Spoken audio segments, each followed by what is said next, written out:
Hello, my name's Stephanie Toman and I run the ICDL programme. These lectures that I'm doing, particularly this one today, is covering week 5. So there are lectures before this if you've not seen any. Most of the course at the moment is online. So we've gone through weeks 2 through to week 5 this week. And each of them will have a weekly revision exercise questions area following in a separate lecture video. So this one, week 5, we're going to look at field codes and forms and mail merge. And the weekly revision questions that will follow in separate video will be on questions 26 and 28. So let's have a look and see what we need. So you need your lecture materials from Aula. Make sure you've got the right ones because they don't work otherwise. So you should see them in weeks and then sections, and these sections go with the manual. So if we open up week 5, section 10 and 11. And then if we open up 10 forms and field codes, we're going to work through these. So first of all, let's look at working with fields. Let's open up the number 1.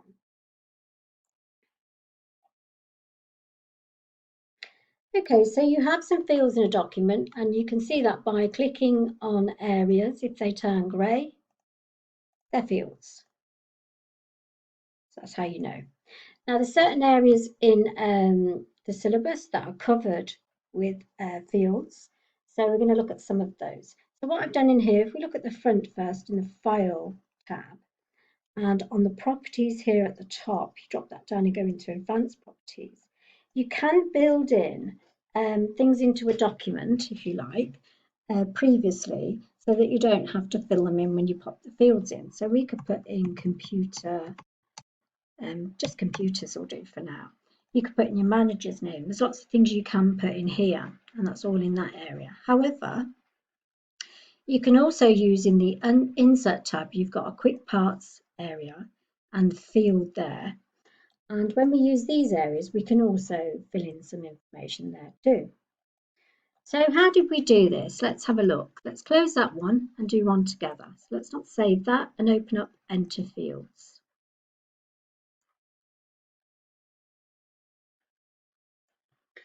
So here, let's have a look at the front and see in the tab what's in the properties, advanced properties on this document. Let's put in a title, computers. Let's put ICDL in the subject area and then just leave it like that. Okay, and then back into the document. So use a tab to keep things nice and tidy. So tab over, insert tab, drop down quick parts into field, and then you can search through here. You can make things easy by typing in a T, and that takes you through to all of the T's, and then you can pick up your title here. If you haven't put a title anywhere else, you can click on title case, and then you can put something in yourself from this side of things, and you can preserve the formatting when it's updated if you want to keep that on. So, okay, for the author, let's try and line these up a little bit better. Then we've got, yeah, that's better. So we're going to do a quick parts again, field, click on author. Let's do it on title case and then type that in. One's capitalized, one isn't. Let's see what it comes through as. It fixes both. Then we have field size. So let's go into quick parts again, and let's put an F in, and then it brings up file size. Okay, so we know that's the same thing. We can tick kilobytes, and then OK, and then we've got 44, and we can type in the KB. The final field that I'd like to cover is called fill in. It's on part of the syllabus. You use it in mail merge, so you get prompted to fill something in as a particular thing. So if you use the quick parts and field and type in F again, you'll get the fill in here. So what happens in the exam? They will ask you to use a fill in field, and they will tell you what they will prompt you with. So it might be sender's name, for example. That's where you put it. You don't put anything in this prompt, because what it says when the question asks you to put something in when you're prompted, with regard to sender's name, people think that you prompt the next bit's going to go in there, and it could be like your name or Joe Blogs. Let's use Joe Blogs.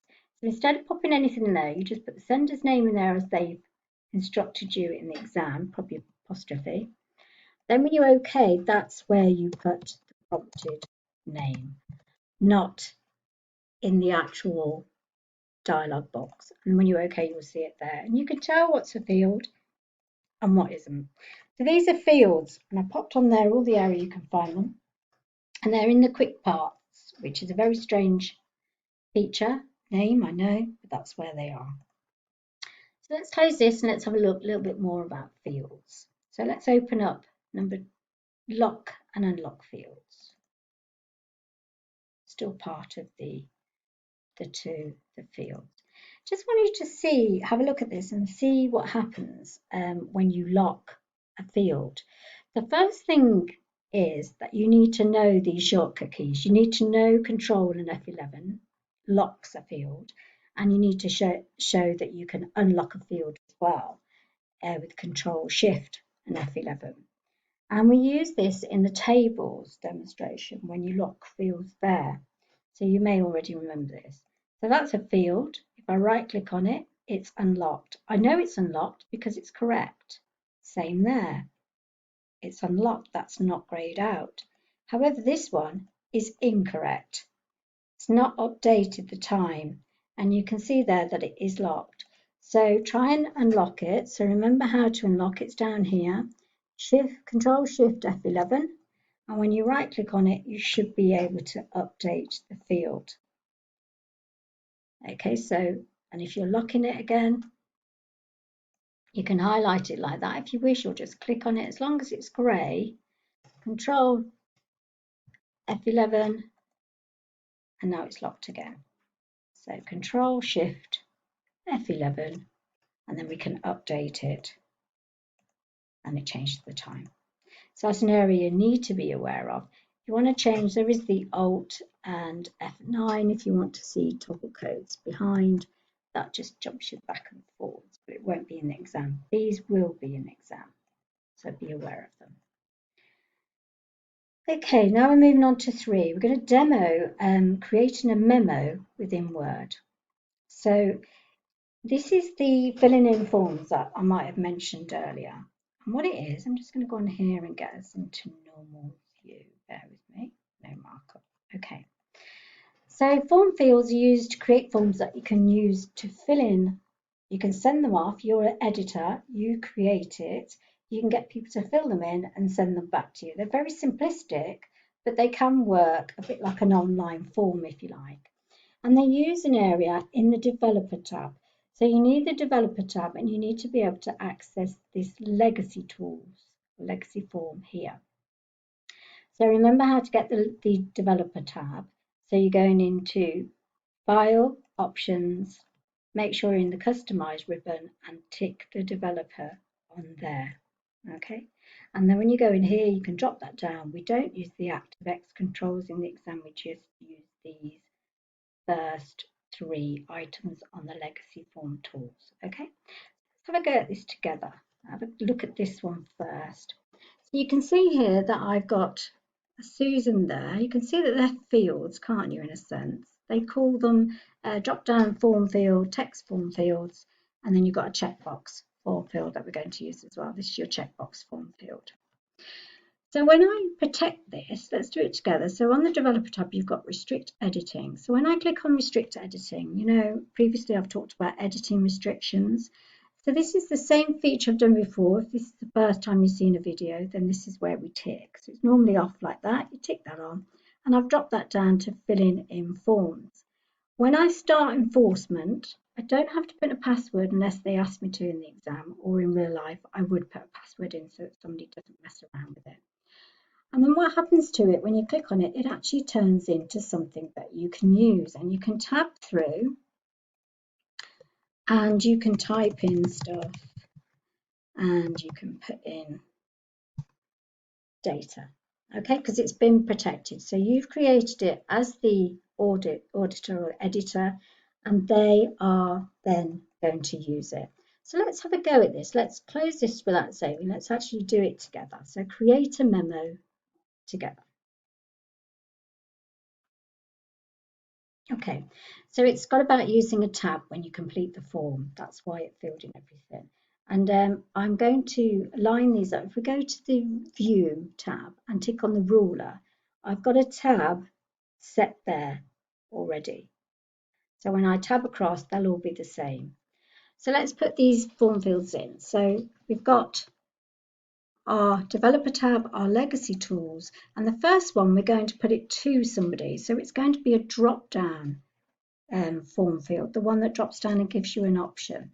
So we're going to click in there, and to get its properties we can either right click and go to, oops, so you can see it better, properties there, or you can use the properties up here on the ribbon, or you can double click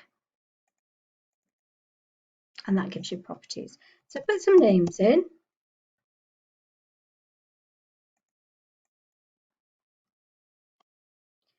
And you can add or you can enter.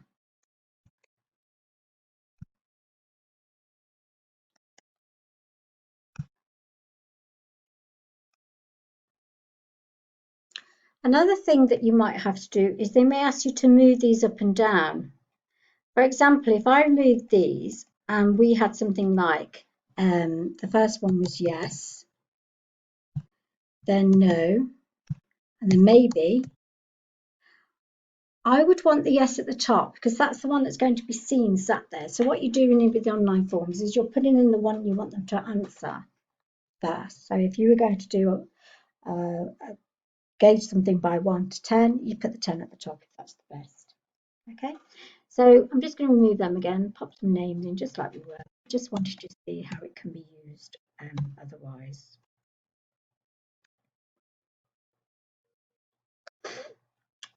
Okay, I'm okay with that. So we just see the first one, the one at the top. If you want to change it, put Susan down the bottom, we can do, and we see Tom at the top. Then we've got the next one. So we tab to the place, go back to our legacy tools, and this is going to be using what they call a text form field. Text form field has a lot of different things you can use. So we double click on it. And if you drop this down, there are a lot of different things that we can use in our form. So all through the text form field. So I click on regular text, I could put my name. So that's going to be the same all the way for everyone, isn't it? Because I'm the one that sent it. I could do a text format, but I'm not going to bother. I'm just going to leave it as it is. And then OK. With my date, I can go back into the same form, text form, double click, and I could use current date or just date. And then I could change the date format to be a particular date that I want, and OK. So I'll click on that. So they could put the date in when they're filling in. If I wanted to keep the date as in the same date that I sent it out, I'd use the current date like that and you would see it. Okay, so that's the difference in those. Subject area, I could just put that as something that's in there because it could be all about the same thing. Regular text, I'll just put ICDL. And for urgent, you can have a checkbox. Let's try that one. There's the little checkbox there. The message, you could pop in a text form again. You can see you're getting the message here, double click. And we could have it as a comment, just regular text. And you could change the text format if you wanted. It is unlimited, so people can put quite a lot in. And then when it comes to the cost, we could put in another text form and we could actually put in currency or number, best one, do a format. If we did that, we wanted a euro in front, remember alt great and a key 4, and we could put that in so that when we send this, people can move it. So we're going to restrict it now. In the developer tab, it's there. You've still got it in the review if you prefer to use it that way. Both are exactly the same. So restricting, we've got it on filling in forms. Make sure it is on there. Yes, start enforcing, no password. And then what happens if you tab between them? You can, I could be something that makes, maybe likes to write a lot. So you could have a limited restriction there. And then if you tab again, you could put in a tab. You get your euros in. with this one, what we could do is we could stop the protection, and we could click on this one, double click, and we could actually put a help text in, add help text, this feature here. So we click on there. On the status bar, it could come up down here on the status bar, or it could be on a help key. But I'm going to put in type your own. I'm going to say, please do not go on and on. And I obviously would not do this to a customer or somebody who was spinning my thoughts, which is a bit of fun. So I OK that. So when they come to this one, if I enforce it, and then the tabbing, there you can see that it's come up on the bar there. So remember the help, add help feature. Okay, that gives people information if they need trying to fill something in. So we're going to stop that one. And then we've got this one here, protecting form fields, just to remind us all the different things that you can use. So this is like a bit of revision where it can remind you of what to use if you want to have a play with it, see what you can create, maybe something to do with your course. It's not vastly used, but it will get a quick online form across to people. Okay, so that's the form field codes, and I'm going to do mail merge next. Okay, we're opening up mail merge. We can have a little look at getting our heads around what a mail merge is, in case you've not done it before with ICDL. So let's open up number 1, mail merge doc, and say no, because then we don't need to see the data source. So basically you've got a standard letter, main document. They call them so many different things, but it is a letter usually. And then you have data sources, different types from different applications coming in through the mailings tab, and you can see the mailings up here. So this is the way that we bring that data source in. Nothing lights up along here, becomes available until you do bring the data source in. Then once it's in, we can do things with it, manipulate it, and then we can merge and finish it. And we can also, when we're manipulating these letters, we can use something called rules, which is a little bit more than we've done in the past. So if we just close this and open up a new Word document, and using those files you've got, suggest you have them on your desktop, just easier. So go into the mailings tab whenever you get a mail merge question. We're going to bring in some recipients from our folder. We've got quite a few to play with. So if we bring in mine are on my desktop, and take a little while to get, probably could have done with moving them, but let's bring in the editing data source. Nothing happens, but this lights up. So nothing happens in the document, but this does light up. This means our source is in there, our editing source. So let's have a look what it looks like. You may be asked to do something to the data before you start your mail merge. It might be sorting by sending your last name. It might be filtering to Sunderland only. So be aware that something like that can happen. You cannot delete this data source unless you go through this way. This is protection almost, because people can do things, by mistake. Once you click on edit, then you can go in and delete the source, but otherwise you can't do it from the front end. So we're happy with that. We can check, is there anything going on, any dots in the title, stuff like that. Everything seems fine.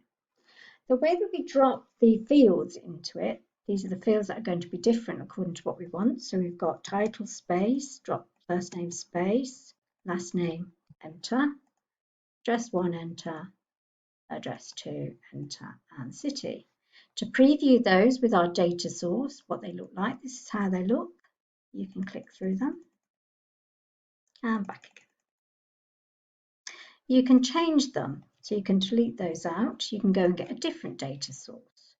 So through this way again, using existing, back into desktop, back in, and you've got the same letter, but you could use a different data source. I could use addressees. Once again, you can't see them, but they are there. If we look at them here first, you can see your data there. And if you drop them in,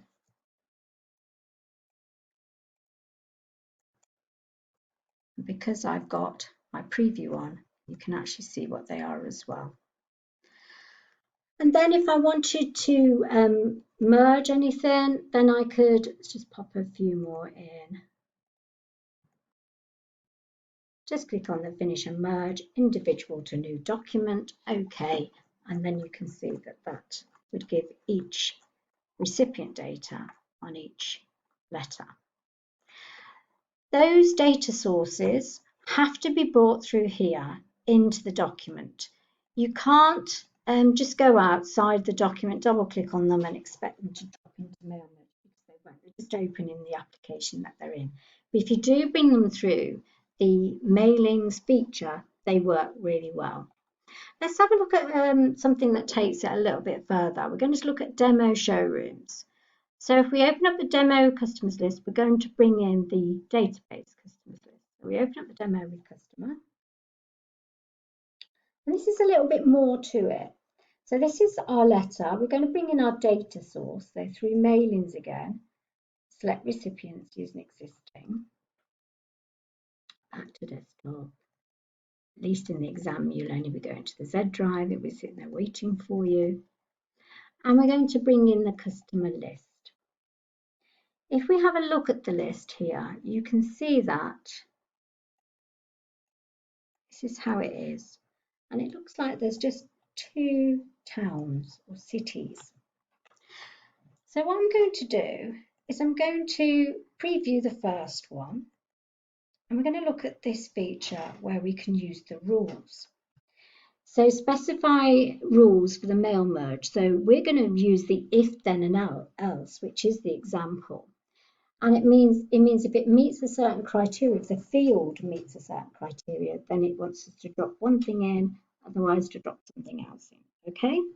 So in this case, we have some people that need to come and see their cars in showrooms. And we've got, in Sunderland, we've got a place in Park Road, but in Newcastle, we have a place in North Road. And if you look at the list, the recipients list, we have those 2 places there. So if we place our cursor, let's have a look and see what we need to do. So we go to the rules, there's the if, then, and else. It's not the title we're looking at, we're looking at the city. So that's the one we're basing our criteria on.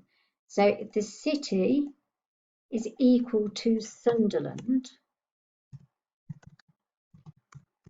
then we want our recipients to come to Park Road Showroom. I'm not going to write in showroom. Otherwise, or else, we want them to come to the North Road Showroom. Okay, you can see it's put the first one in. I'm not going to change it and format it to the rest of the text. I want you to see it clear when we do it. So if we look at the previews now, we've got a Sunderland and we've got a Park Road. Keep going to it. There's a Newcastle North Road. So it's worked. So it's done the rule. It's met the criteria for us. When we finish and merge into a new document, then we'll see that they all fit according to where they live. So a great little feature in the rules. Let's look at test question. Typical test question, a little bit more going on. So close that. So coming out, we're going to open up the demo question. I'm just going to drag this onto my desktop and then I don't have to go in and looking for stuff so much. So in the exam, it might open up with the, you've obviously got the question. Let's put the question up. This would be the question across the question bar. And it's asking us to use a document called proposal that may or may not be open already. That's the letter. And it wants us to bring in a data source of addresses. And then we'll look at the rule. So first of all, we'll open up the proposal. Here it is, got some fields in there. If you go to the mailings tab, nothing is lit up as yet. So we need to bring in the addresses, recipient list, or data source even. It's called quite a lot of different things. Okay, so I need to be on desktop first. I popped it in here to make my life easier, and I'm going to bring in the addresses. Now when I preview, I can see that these have different titles. Okay, and I've noticed there's a full stop. Okay, back to the question. Just minimize that. So using the mail merge feature, we know that we're using an if, then, or else. Replace the text resident below the date with a field to display Sir if the client title is Mr. with a dot, full stop. Otherwise, display Madam. So let's have a look at that. So we've got our proposal doc already here. Let's open this up. There we go. So we've got our text resident. We know we've got everything in there that we need. So let's double click on resident. So we're overriding that with a field that it meets a certain criteria. Put that in, otherwise put something else in. So we've highlighted that. Picking rules, if, then, or else. It is title, so that's correct. If the title is Mr. dot, then insert Sir, otherwise insert Madam. It's not clever enough to do any more than one or the other. Okay, just like an if. Okay, so if we okay that, we've seen the first one's correct. We can check a few others. Yep, they seem fine. And then it's asking us, last part of the question, to merge and finish the merge off. Click on the edit individual documents. Okay. And then what you should see is that check them. Got a Sir for Mr. and etc. until we get to a Madam. Now be aware that if you do it in the exam and you've forgotten about the full stop and it doesn't work, just redo it again.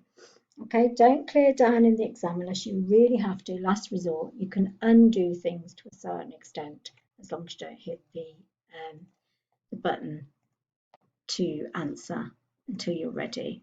Okay, so that's a typical question. Please concentrate on that one, be aware of it, and I'm going to be doing some revision exercise questions next in the next series. Thank you.